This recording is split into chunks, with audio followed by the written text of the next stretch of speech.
द्वारकेमध्ये बलराम दादाचा आणि रेवत राजाची कन्या रेवती हिचा काय झाला, विवाह झाला.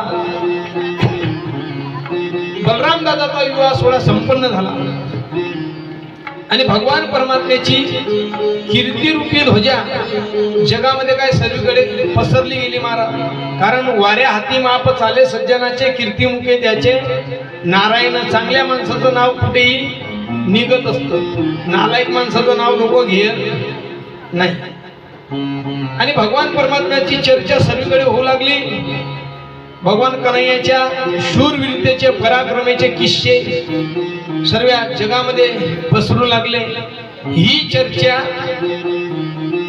विदर्भ देशाचा राजा भीष्मक, या भीष्मकाची कन्या होती रुक्मिणी आणि या भीष्मक राजाला मुलं होते रुक्मी, रुक्मबाहू, रुक्मकेश आणि रुक्ममाली. 4 मुलं आणि 1 कन्या. या भीष्मक राजाची इच्छा होती की रुक्मिणी कोणाला द्यावी, कन्हैयाला. मात्र हा जो रुक्मी होता, रुक्मिणी साहेबांचा मोठा भाऊ, याचा आणि शिशुपालाचं काय होतं, मैत्रीचं नातं होतं. आणि हा रुक्मी म्हटला रुक्मिणी द्यायची तर शिशुपालाला द्यायची. वडिलांचं मुलासमोर काही चालत नाही, जसं आताच्या परिस्थितीमध्ये. तसं या भीष्मक राजाचं रुक्मी पुढे काही चाललं नाही. कारण हा दुष्ट होता, वाईट होता आणि नालायकाच्या नांदी लागून काही उपयोग नाही. वडिलांनी हात जोडले की हा काय गेलेली केस आहे, वाया गेलेली केस. आणि त्या नगरामध्ये एक ब्राह्मण राहत होते. त्या ब्राह्मणाच्या, ते ब्राह्मण धार्मिक होते. या रुक्मिणी साहेबांनी एके दिवशी या रुक्मीच्या पत्नीच्या मुखातून भगवान परमात्म्याचं वर्णन ऐकलं. हा रुक्मी वाईट होता, परंतु याची पत्नी कशी होती, धार्मिक होती. या रुक्मीची पत्नी रुक्मिणी साहेबांना भगवान परमात्म्याच्या प्रतापाचे किस्से सांगू लागली की भगवान परमात्मा काय शूरवीर आहे. भगवान परमात्म्याने कंसाचा काय केला, वध केला. कालयवनाचा सुद्धा काय केला, वध केला. अनेक दैत्यांचा काय केला, भगवान परमात्म्याने वध केला. भगवान परमात्मा दिसायला सुद्धा काय स्वरूपवान आहे, गुणवान आहे. आणि मग त्या ठिकाणी रुक्मिणी साहेबांनी भगवान परमात्म्याची ती कीर्ती ऐकली आणि सुदेव ब्राह्मणाकडे एक पत्र पाठवलं आणि सांगितलं की सुदेव ब्राह्मण, तुम्ही हे पत्र घेऊन भगवान परमात्म्याला द्या. कारण उद्या माझा काय होणार आहे, या शिशुपालाशी विवाह होणार आहे. आणि शिशुपालाशी जर माझा विवाह झाला तर मी जिवंत राहणार नाही. आता बघा विदर्भ कुठे आणि द्वारका कुठे, किती अंतर आहे, हजारो किलोमीटरचं काय अंतर आहे. सुदेव नावाचे ब्राह्मण म्हटले, आई साहेब मी तुमचा निरोप फक्त घेऊन जाऊ शकतो एवढ्या दिवसामध्ये, परत येईल याची काय आहे, नो गॅरंटी आहे. आई साहेब रुक्मिणी म्हटल्या, तुम्ही फक्त काय द्या, माझा निरोप भगवान परमात्म्यापर्यंत द्या. मला माहिती आहे त्यांच्या मनात जर आलं ते इथपर्यंत कशी काय येऊ शकतील, त्यांना कोणी अडवणार नाही. सूर्याला सुद्धा जे गती देता असे काय भगवान परमात्मा आहे, त्यांना यायला काय वेळ आहे.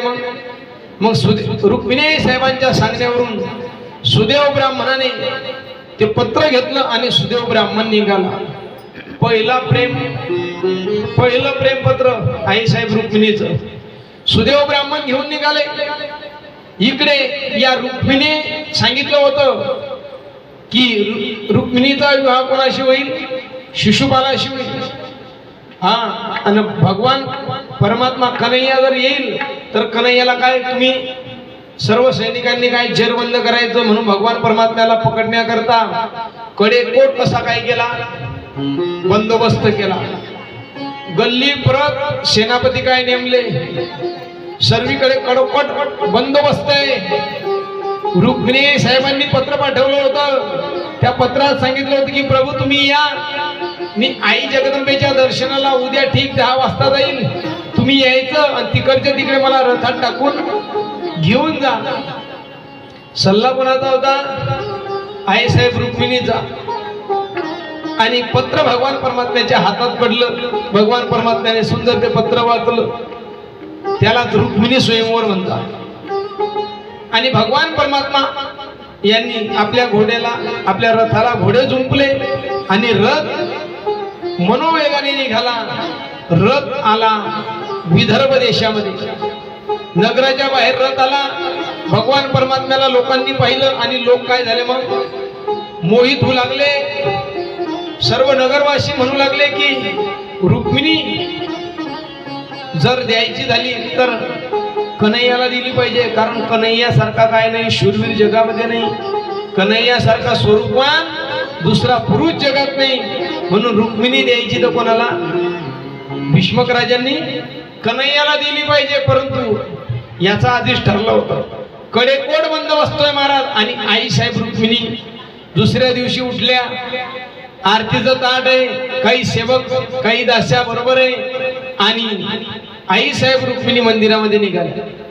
मंदिरामध्ये जगदंबेची पूजा केली. सर्व मंगल मांगल्ये शिवे सर्वार्थ साधिके शरण्ये त्र्यंबके गौरी नारायणी नमोस्तुते. त्या ठिकाणी आईसाहेब रुक्मिणी निघाल्या.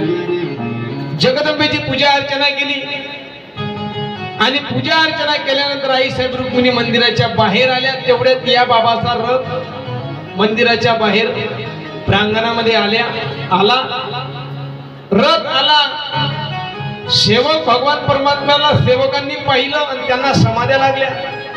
जे भगवान परमात्म्याला पकडण्याकरता नियुक्त केले होते ते वेळेवर काय झाले? झोपले ना. आणि भगवान परमात्म्याला चावडीवर काय टाकला मग? दरोडा. सेवक समाधीमध्ये मग नाही.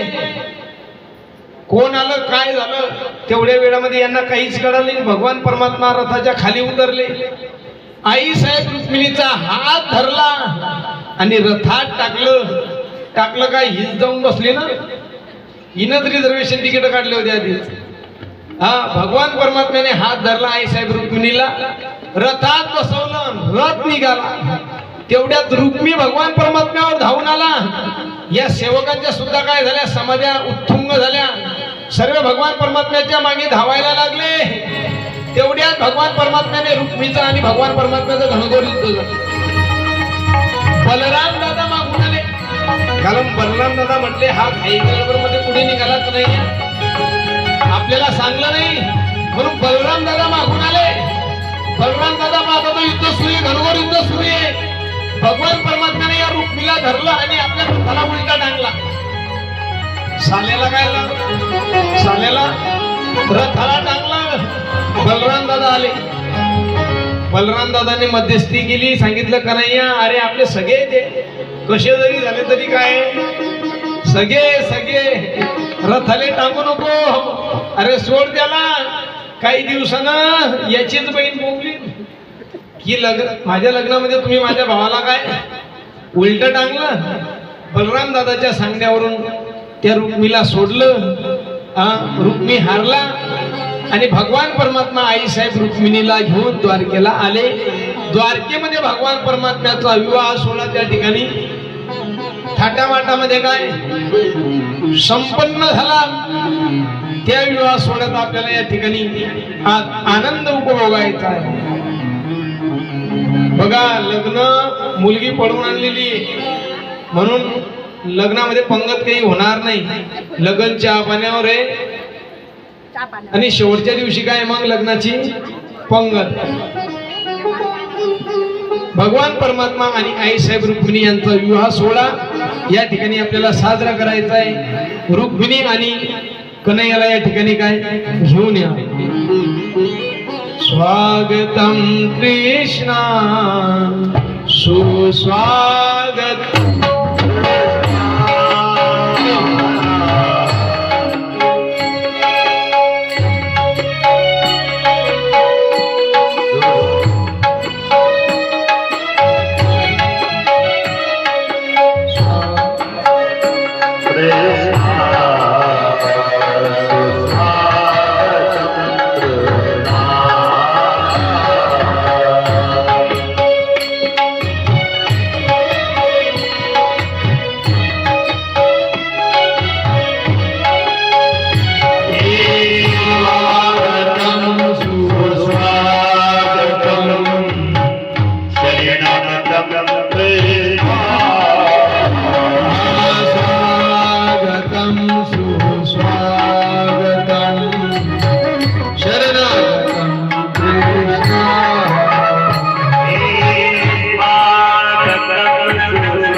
सर्व पाहुण्या मंडळींची व्यवस्था करा, बसण्याकरता जागा द्या.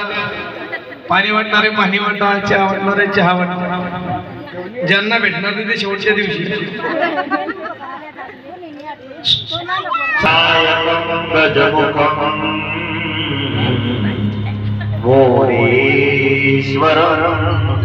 सिद्धिदं बल्लाचितामणि देवुरं लेण्याद्रि विघ्नेश्वरं ओझरं ग्रामोरांगण संस्थितो गणपती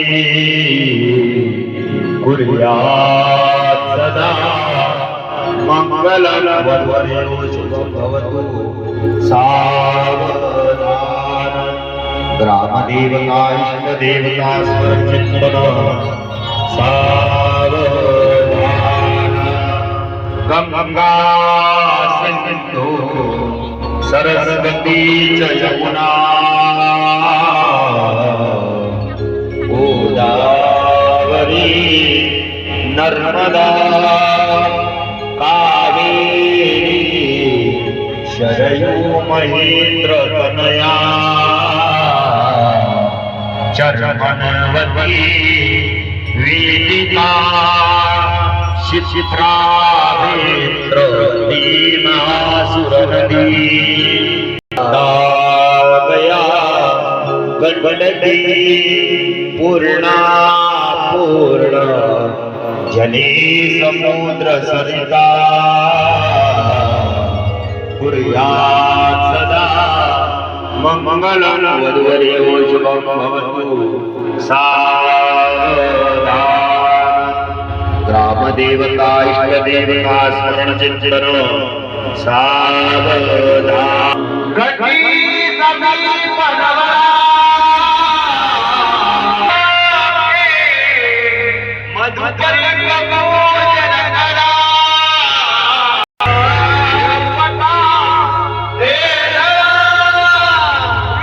वधूवरान तरणे दोघे करा वधूवरान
हळू हळू हळू